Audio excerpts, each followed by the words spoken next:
That's right. Hey friends, good morning. This is gonna be a gloomy week.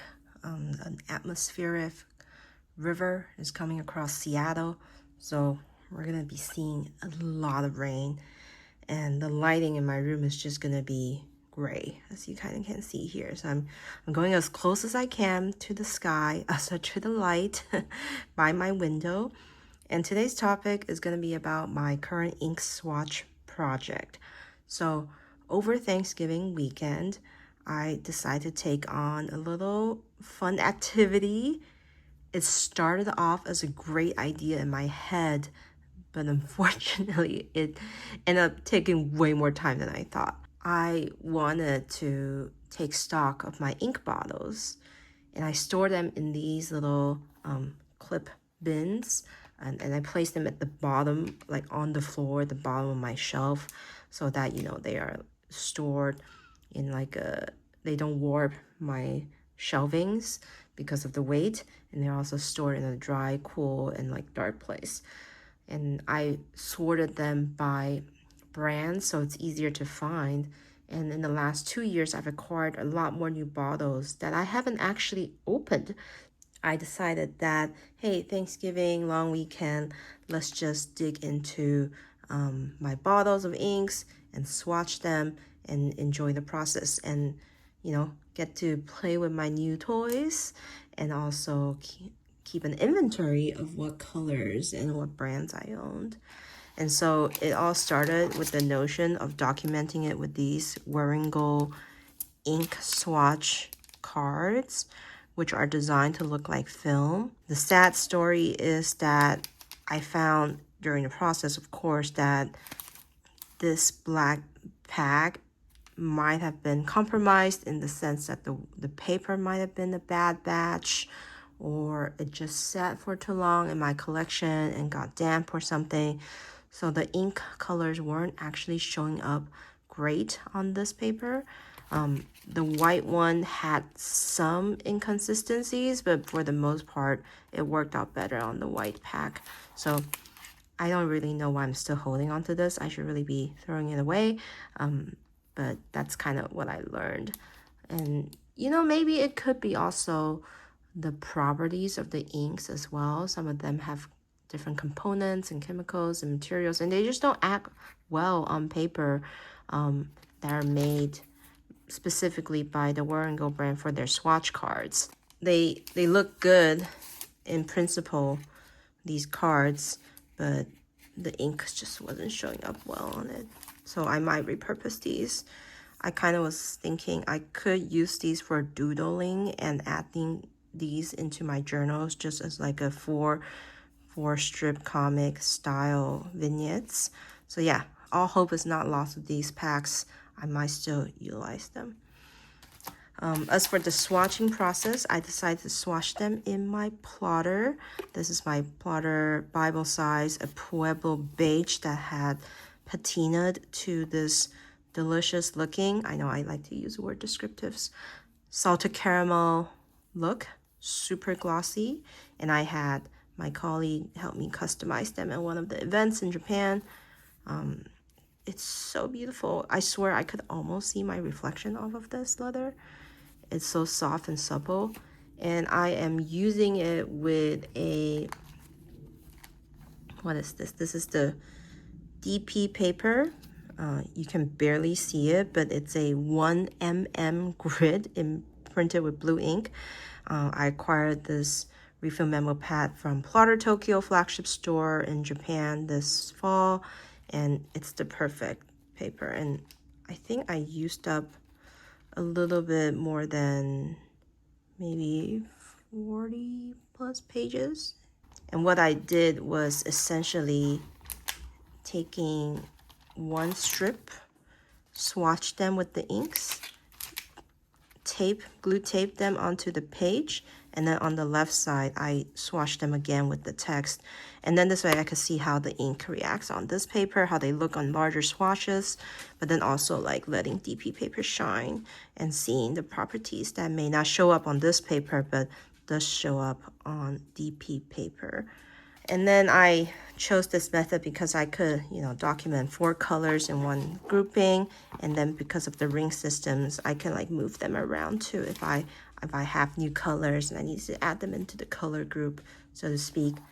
And the next thing I need to figure out is actually organization in terms of like color grouping. I might want to try to add divider pages or maybe just tabs, but we'll see. So my method of swatching is that I started with a large glass dip pen. This is the Pirate Sea from Wanderlust by TSL. My friend Esther made this in collaboration with Hanabi Glass Studio in Japan. And it's a nice medium point, but I was actually most of the time utilizing this little sphere at the end of the pen. So I dip it into ink, and then I basically create these large even swatches. Sometimes it might take like 2 dips, just depending on what the consistency of that ink feels like and if it could cling to the sphere, but it did really well for the entire time. I also used a separate glass pen. This is from Souri that I bought from Tokyo International Pen Show this fall. This little mint chocolate chip color with the swirl. It's a small hand-friendly glass tip pen. And then the nib size is a little bit of a cross between a fine and a medium. And so I was able to, after making the swatches with that, I can label this as well. Just a little flip through of my pages in my plotter. I started, of course, with my favorite greens. And in fact, this first page is what I call the melon soda page, because these are all colors named after the famous drink in Japan, that green drink with the cream floating on top. They all have that nice limey green look. And I swear, it may look similar, but the properties and the effects, there's like these minute differences that, you know, only ink aficionados can appreciate. So going through the greens, I have like these murky. Here's where you can see my taste, honestly, in my ink acquiring process. I like to go for greens, obviously. I think I ended up having 30 plus, maybe 40 plus bottles of greens. My total collection when I started this was a neat little number, 140 bottles. And I proceeded to swatch them all.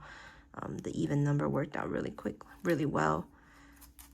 This is more of a tea, murky green. This crazy penguin from Tono and Lim caught me off guard because the label outside looked like it's a green color, but it turned out to be this vibrant purple. But the moment I dipped into it, I don't know why I didn't stop in that moment. Probably because I've already finished washing all my purple inks, but I didn't stop. And I just swatched on there and then forever ruined my pattern. My next favorite section is the pinks. I also have a lot of pink inks. I think it's the pink and green combination that reminded me of like cherry blossom seasons that really gets me. This one has a few cherry blossom colors, all different shades. And after all, what really is cherry blossom pink, right? Is it neon pink? Is it hot pink? Or is it more of like this murky brown with a touch of red, right? So here you can already see a little bit of evidence of sometimes these ink pigments getting caught in the fiber of this paper that didn't look as good. It's more evident later in the black swatches, but we'll get there. But for the most part, the white pack held up really well, and sometimes even was able to capture these little sheens as well. Like this is Ancora's Candy Apple, that really vibrant green gold sheen. So we're in the reds and oranges now. This is, I think, orange, some sheens of green. And we're in the purples. I also really like purple colors, but they stain my pens so badly. It always takes forever to clean them out. I am a little bit to blame because I do let them sit in my pens for a long time, but you know. So these are the Bungu Box Sweet Potato Pie, which I think was my favorite dupe for the Pelikan Elderstein Amethyst, which is an ink bottle that probably does not exist anymore. It's one of their older Ink of the Year colors, and it's my absolute favorite purple. Getting into the purple, gray, blue section. This is, I think, dark. I don't know what this category is. It's kind of like that mauve-y, beigey tone. Here's an example of what I thought the paper had gone wild. Like at one point I thought, is this paper moldy? But it turns out it's just the fiber disintegrating in the paper, in the swatch paper. And then the ink pigment just gets caught in those fibers, creating shadows and deeper hues.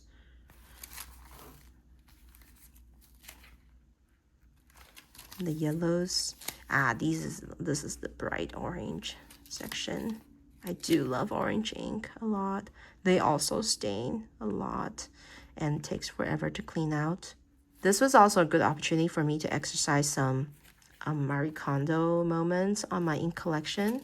Which ones I want to keep, which ones I want to get rid of. The Wet Pen is a local maker here in Washington, and he makes these amazing inks named after little like motifs and areas in Washington.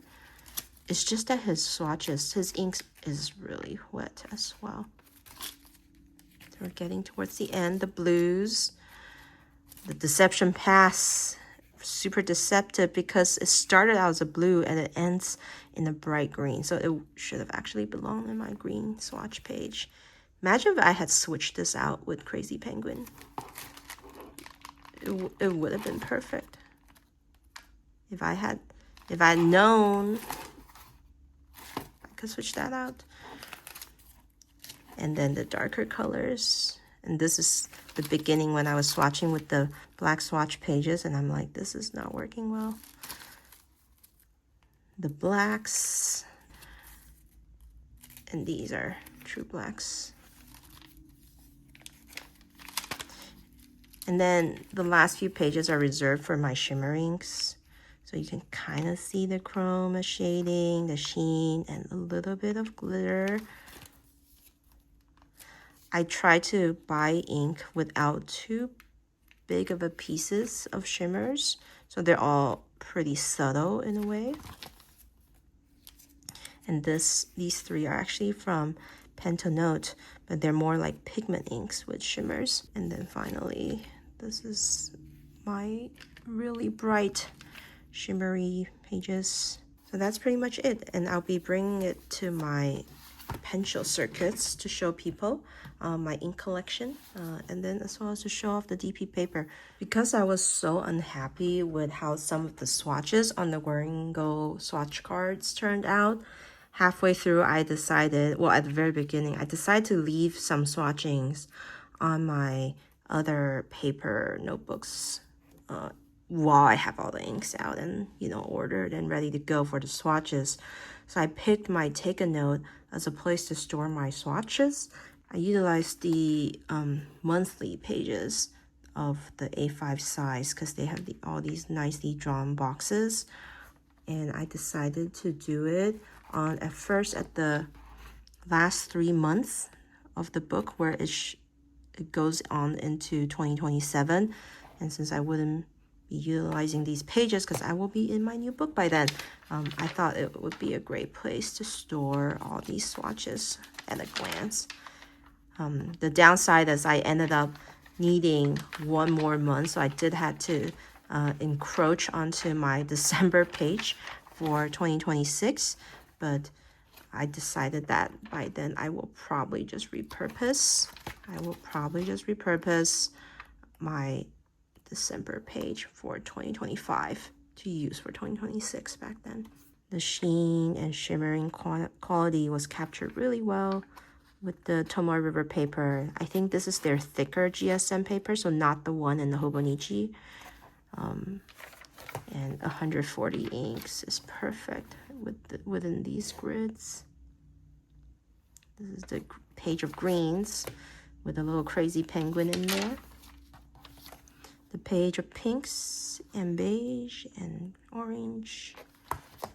And then finally the dark shade pages. And I think this will actually be way more helpful for me when I want to pick or choose inks to put into my pens, than flipping through this plotter swatch book.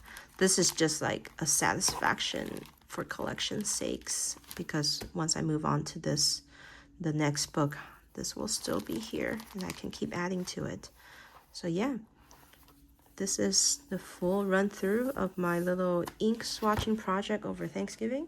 I hope you guys enjoyed this and have a good day. Bye.